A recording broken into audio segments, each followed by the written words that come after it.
It was just before midnight on December 6th, 1991, around 11:47 p.m.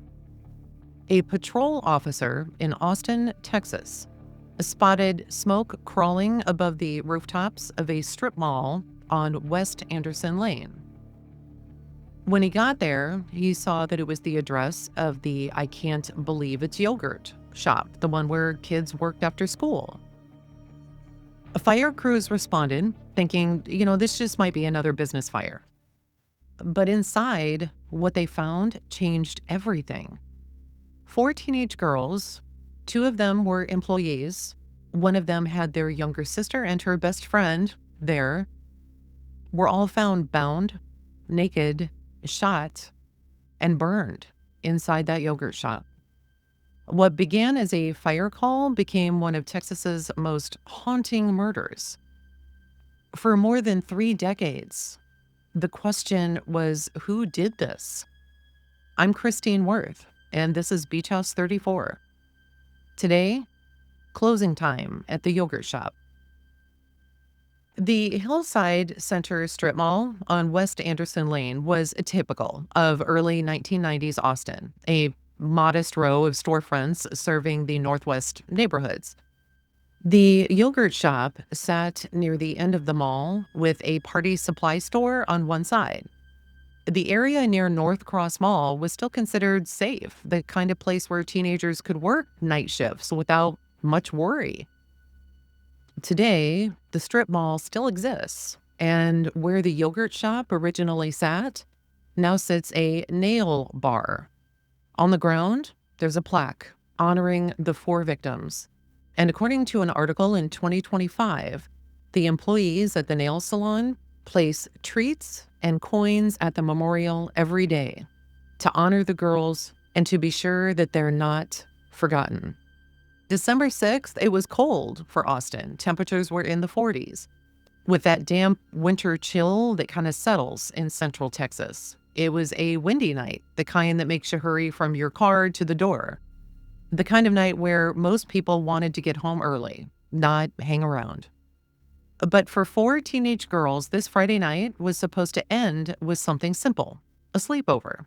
At I Can't Believe It's Yogurt, 17-year-olds Eliza Thomas and Jennifer Harbison were working behind the counter. The shop itself was small and straightforward. There was a front counter with the yogurt machines, tables and booths where customers could sit, and in the back, there was a prep area, a storage room, and a public restroom. The front door locked from the inside. The back door, the one that employees used for trash and deliveries, opened up to an alley behind the strip mall. Even today, that alley obviously still exists. And if you're on YouTube watching this, I have an image from Google Maps that shows what this alley looks like. It's not a very wide alley, and the back of the strip mall opens up to a very heavily wooded area. It is incredibly secluded, even to this day. It's not hard to see how this area would be the perfect spot to try and ambush somebody. Jennifer and Eliza had worked together dozens of times before. They were best friends. They were both seniors at Lanier High School, both active in the school's Future Farmers of America chapter. Eliza had convinced Jennifer to apply at the yogurt shop months earlier, and the two often closed together on the weekends, spending hours gossiping while they worked. Jennifer was also president of Lanier's FFA chapter, ran track in the 400-meter and 1,600-meter relay, and was part of the Vikets drill team. Her geography teacher would later say she was more excited about life than any kid I've ever known. She was known for her corny jokes and strong opinions. Her parents had recently bought her a dark blue Chevy S10 pickup truck on the condition that she get a job to help with payments and that she drive her younger sister. That's how she ended up at the yogurt shop. Eliza had transferred to Lanier specifically for their FFA program. She wanted to be a veterinarian and was, as her father put it, nuts about animals. She excelled in welding and small engine repair, taking agricultural mechanics classes. She'd recently bought her first car, a homely-looking 1971 Volkswagen that she adored and was constantly trying to upgrade herself. For Christmas that year, she'd asked for nothing but car parts. She and Jennifer had both been nominated for FFA Queen their senior year. Later that evening, Jennifer's 15-year-old sister Sarah and her best friend, 13-year-old Amy Ayers, arrived at the shop. The two younger girls had spent the evening at North Cross Mall, only about a 10-minute walk from the yogurt shop. They were hanging out, shopping, being teenagers. The plan was simple. Wait for Jennifer and Eliza to finish their shift, then all head to the Harbison house for a sleepover. Maybe they'd watch movies, maybe they'd stay up late talking about school, boys, FFA competitions, normal teenage stuff. Sarah was a freshman at Lanier, involved in FFA like her older sister. She loved working with animals and had raised and shown livestock through 4-H. Friends described her as warm-hearted, kind, and intelligent with a maturity beyond her years. She and Amy had become best friends through FFA, even though they attended different schools. Now, Amy, she was just 13. She was an 8th grader at Burnett Middle School. She was the junior vice president of Lanier's FFA chapter. Even though she didn't attend the high school yet, she participated in their program. She was raising a lamb named Tootie as part of her FFA activities and dreamed of becoming a veterinarian. Friends and teachers described her as funny, kind, a bit of a prankster with a magnetic personality that could light up a room. All 4 girls were connected through FFA. All 4 of them loved animals. All 4 had big plans for their future. And in this shop, there was no manager, just the 4 of them. The yogurt shop's posted hours said it closed at 11 p.m., and by then the open sign would have been flipped or turned off. The shop was winding down. The parking lot outside was thinning, and inside, Jennifer and Eliza were probably wrapping up the kind of shift that makes you think, I'm almost done, I'll be home soon. One of them would have been counting the register. The night's take, which ended up being around $540 before $50 would be taken. The other would have been wiping down counters, putting away supplies, maybe taking out the trash. Sarah and Amy were likely in the customer area, sitting in one of the booths, just waiting. Jennifer's truck was parked outside. The ride home would take maybe 10 minutes. But they weren't alone. Multiple witnesses reported seeing 2 men in the shop during that last half hour before closing. One was in a tan jacket. One was holding what someone described as a bag of marbles. They weren't ordering yogurt. They weren't eating. They were whispering, just sitting in a booth. Off. That's how people described them. Off enough that people noticed, but not off enough that anyone said anything. And at the time, police couldn't confirm who these men were or if they were even connected to what happened next. It was just witness accounts. The girls were still smiling, still working, and the energy was uncomfortable, but not a clear threat, so no one intervened. No one stayed behind to walk the girls out or to make sure that the shop was secure. Most people assumed that the men had just left.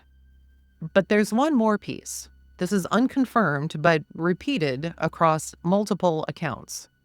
One of the men asked to use the restroom, took his time, and it's been speculated, though never officially confirmed, that he might have propped the back door open while he was back there. Here's what makes that detail so critical. There was no forced entry, no broken locks, no shattered windows, which means that whoever did this entered while the store was still open to customers, or they had already gained access just before closing time, possibly through that propped back door. The attackers didn't break in, they walked in. Or worse, they were already waiting. At 11:47 p.m., the owner of the party supply store next door heard sounds coming from the roof, followed by what he described as popping noises. Smoke started seeping into his store. When he went to the back to open his door for ventilation, he noticed the yogurt shop's back door was open and flames were visible inside. What he didn't hear was more telling than what he did. Through the shared wall between the stores, he heard no screaming, no shouting, no struggle, just those pops, which investigators believe were gunshots, and then silence. At that same moment, a patrol officer driving through the alley behind the stores spotted the smoke and called it in. Fire crews arrived expecting a routine kitchen fire. What they found was anything but. Fire Lieutenant Renee Hector Garza and firefighter David DeVue were among the first inside. They had to force open the door. It was locked from the inside, but it gave way with little effort. As they crawled through the smoke-filled shop with flashlights, they spotted it. A foot, then an arm, then a body, then another. 4 bodies total. 3 of them were stacked together in the storage room, covered with styrofoam cups and paper products that had been doused with lighter fluid and set ablaze. The 4th body, Amy's, the 13-year-old, was found separately in the prep area about 10 feet away from the others, bound, gagged, and shot execution style. At least one had been sexually assaulted. But Amy, the youngest, suffered the most severe trauma. She was the only victim shot twice, and her injuries were significantly worse than the others. That detail would later become crucial to investigators, suggesting that she may have fought back or that she was specifically targeted with additional violence. Their bodies were discovered while the fire was still burning, not after. Firefighters walked into that chaos. When Detective Sergeant John Jones arrived on scene, the first words out of his mouth were, "Holy shit." The shop was flooded. Water from the fire hoses and the automatic sprinkler system had soaked everything. Evidence was already being washed away, contaminated, destroyed. Jones would later say it was one of the most overwhelming crime scenes he'd ever processed in his career. The register drawer had been popped. $50 was missing. That's the official number now. Not $500 like some early reports claimed. The police have since clarified. It was $50. In those first days and weeks, robbery was the working theory. Investigators thought this might have been a burglary gone wrong, kids in the wrong place at the wrong time. The missing cash seemed to support that. But as the investigation deepened and the full brutality of what happened became clear, that theory started to feel incomplete. Still, in December 1991, it was the explanation that made the most sense to a city desperate for answers. So let's be clear. They took that, $50, and 4 lives. I think the worst part, the thing that hits hardest even decades later, is how normal it all seemed. 4 girls finishing a shift, 2 of them waiting on a ride. The front door was locked, lights were being turned off, the register had been counted. Jennifer's truck was waiting in the parking lot, a sleepover had been planned. It was just a typical night. And then everything changed. That's the part that stays with you. This wasn't some out-of-nowhere abduction. This happened in a public place, with people nearby, with witnesses who noticed something but didn't speak up, not because they didn't care, but because they didn't know what they were seeing. And that's what makes this case so haunting, because it forces you to ask the hard questions, the ones that we usually try to avoid. How do we tell when something's really wrong? When do we step in? What's the line between being overreactive and being protective? And most of all, when the systems fail, when cases go cold, when it's been decades, how do we get it right? Now, Austin in 1991 was still considered a relatively safe city. This kind of violence, especially against teenagers in a public place, was nothing that ever crossed anybody's minds. The community reacted with shock, grief, and this overwhelming demand for answers. Police collected what evidence they could from the scene. There were shell casings, ligatures made from the girl's own clothing, partial fingerprints, and trace biological material. But the fire had done its damage. Much of the physical evidence was degraded or had been destroyed. And in 1991, DNA technology was still in its infancy, not yet the powerhouse that it would later become as we know it today. The media coverage was relentless. National outlets picked up the story. The FBI got involved. A $50,000 reward was offered for information.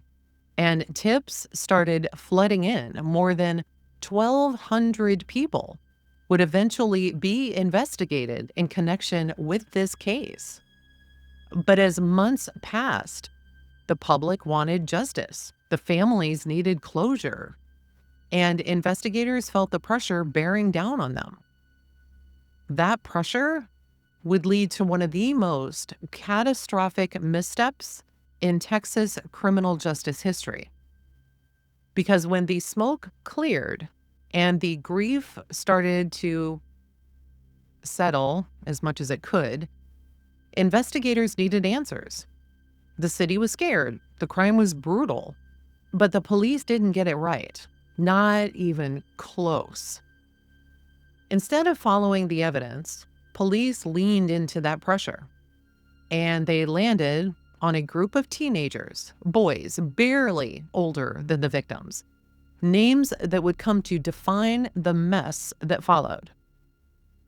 These boys' names were Robert Springsteen, Michael Scott, Maurice Pierce, and Forrest Wellborn. 4 teenagers, all from the Austin area. One of them, Pierce, had a gun. That's what first put them on law enforcement's radar. It wasn't the murder weapon, but it was enough for suspicion. And from there, the entire thing unraveled into a chain of forced confessions, contradicting statements, and tactics that wouldn't hold up in any court today.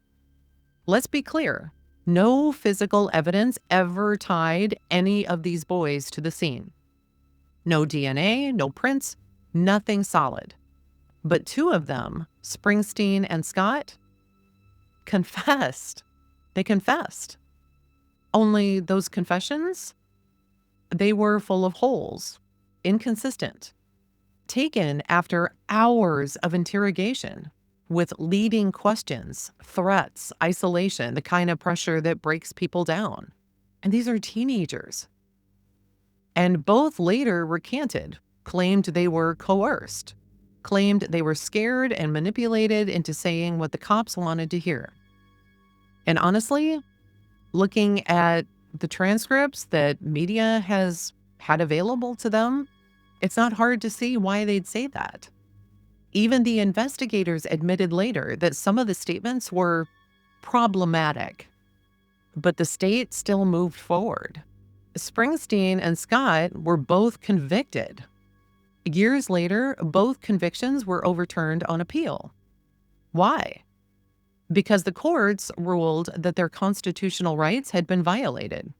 Specifically, the use of each other's statements in court without giving them a chance to cross-examine was unconstitutional. Meanwhile, Pierce, the one who originally had the gun, was never convicted in this case. He was indicted, but charges were dropped due to lack of evidence.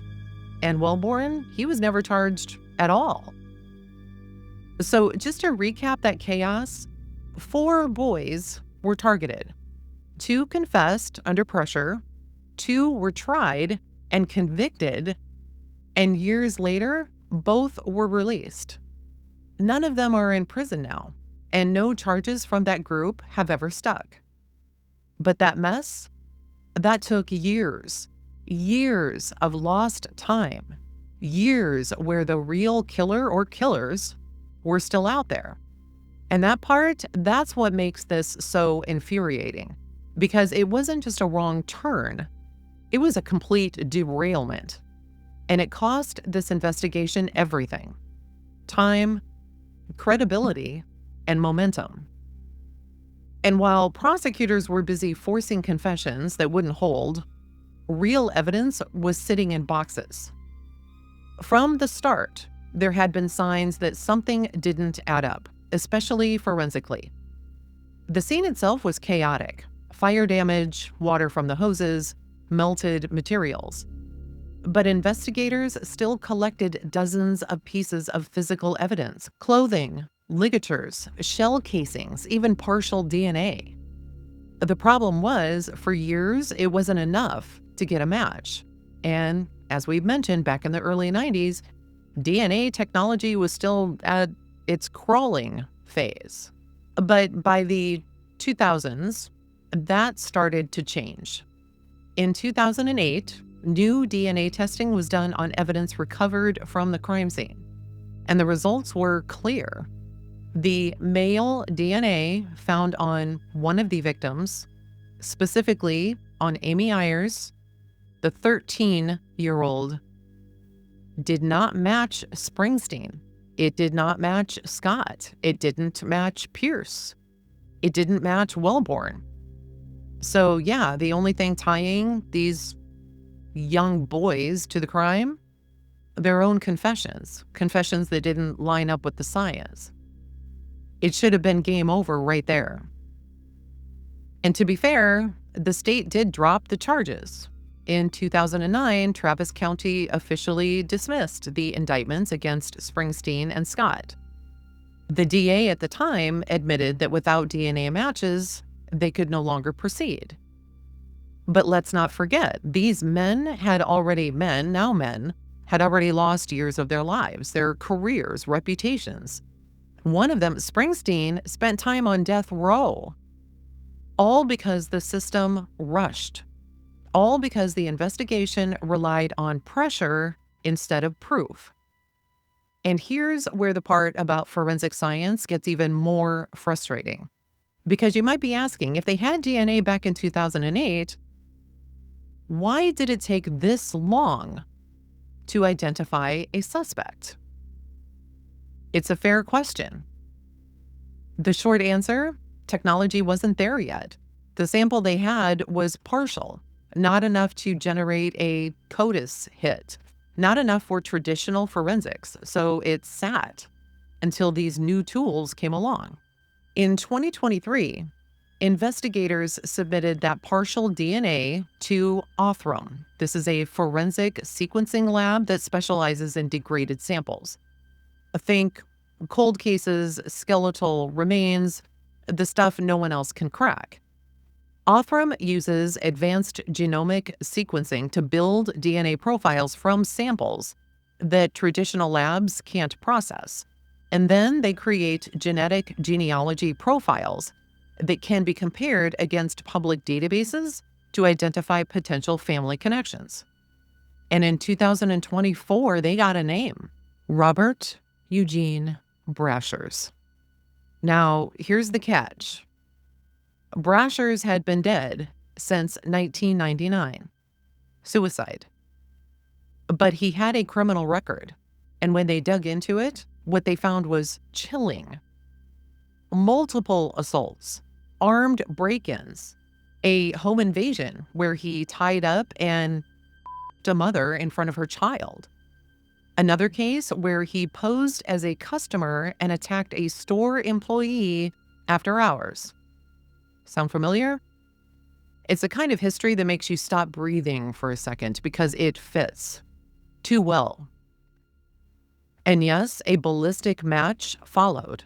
One of the shell casings found at the yogurt shop was analyzed and later matched to a .38 caliber firearm linked to Brashers through NIBIN, the National Integrated Ballistic Information Network. This is the system that law enforcement uses to match shell casings to guns recovered in other crimes.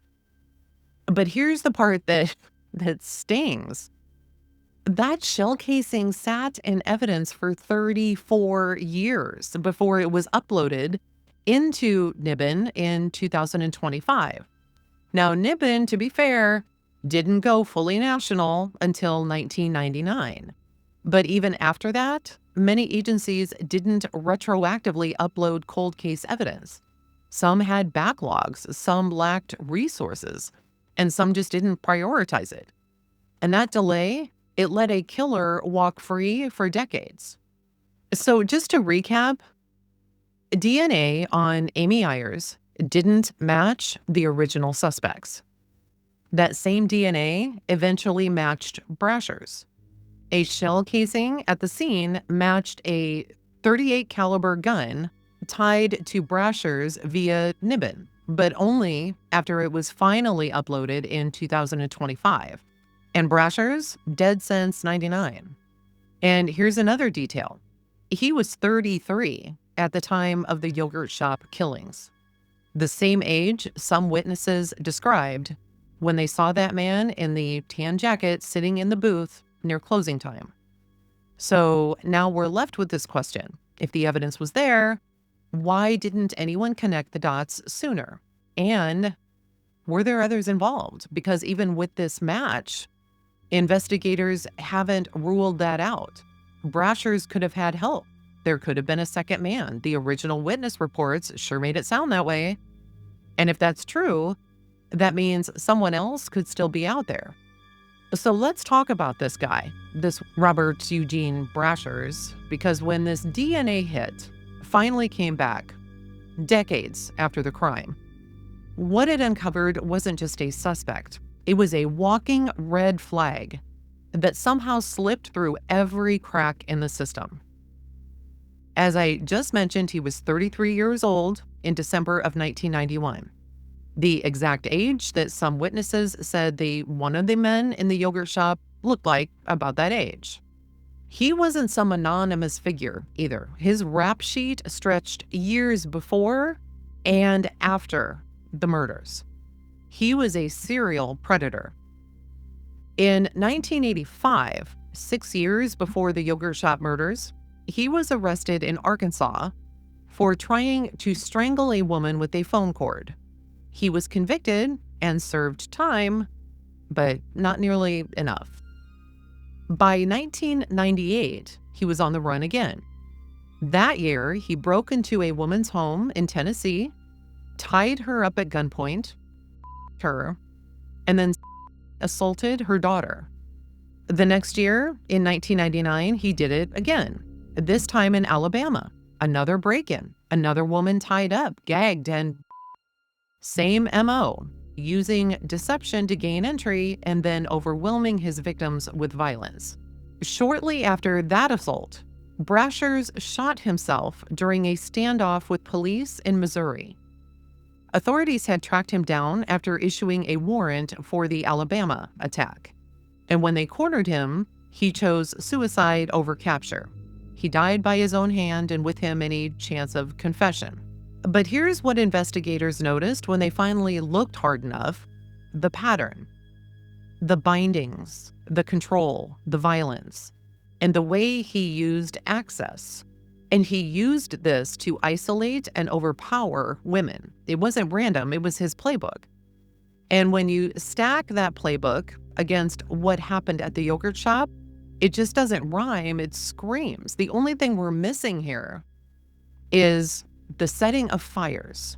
But, and here's the hard part, right?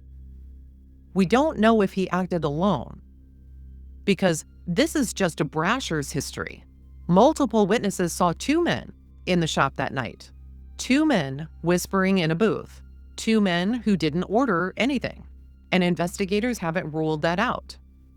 As of 2025, the Austin Police Department has said the case is not closed. Yes, Brasher's was there. Yes, he's been forensically tied to the scene. But whether someone helped him before, during, or after remains this open question. And I think that's what makes this case still feel so unfinished. We have a name, we have a history, we have DNA, and yet there's still this uncertainty, right? The sense that someone else out there knows something, that someone else was there, or they helped to cover it up, or, they've just stayed quiet for 30 damn years. And maybe the hardest truth is this: we may never know. Because even with all these breakthroughs, the science, the databases, and the hindsight, the case that sat cold for too long, evidence has degraded. Memories have faded. Witnesses have either moved on or passed away. That's the cost of delay. That's what happens when the system botches the beginning. 4 teenagers were brutally murdered. And instead of airtight investigative work, their families got chaos, bad evidence handling, forced confessions, and false hope that stretched over 3 decades. And the crime scene was a total disaster. I mean, the fire set to cover the murders didn't just destroy the yogurt shop, it obliterated most of the evidence. Fire hoses soaked everything. Trace materials were lost, contaminated, or never even logged correctly. This wasn't some CSI-style sealed-off scene. This was 1991, and it shows. There were no security cameras, no full eyewitness accounts. What investigators had were shell casings and a half-empty cash drawer, pried open for what we now know was $50. And over the years, the case turned into this revolving door of suspects. More than 1,200 people were investigated, and some weren't just questioned, they were cornered. Robert Springsteen and Michael Scott were the prime examples. Convicted not because of hard evidence, but because of confessions that they gave under these long, high-pressure interrogations, with no lawyers and no cameras. One of them came this close to being executed. Then came the DNA. They didn't match any of them. Yes, eventually both cases were overturned, but not because the system woke up and said, hey, we got it wrong. It was because their constitutional rights were violated. That's how close the state came to killing the wrong man. And while all this was happening, the actual DNA, the real genetic profile, sat in storage. Partial, incomplete, but there. And it wasn't retested until years later because no one prioritized it. The truth is, even that early working theory of a robbery gone bad doesn't explain what happened in that shop. Not fully. Not when the girls were stripped, bound, gagged, and then executed. Not when the fire was set after the fact. Not when Brasher's entire criminal history screams targeted violence. Even current investigators won't commit to robbery as the sole motive, and I don't blame them. Something deeper was going on here. Then there's the second man.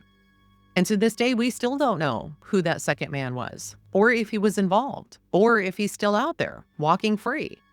We also don't know how Brasher's ended up in Austin in the first place. He wasn't local. He had ties to Arkansas, Florida, Missouri, Georgia, South Carolina, but not Texas. So what was he doing there? Was he just passing through? Was this random? Did he have a friend that he connected with that helped him that night? Is that why he came to Texas? All of that is still a mystery. And I want to say this plainly.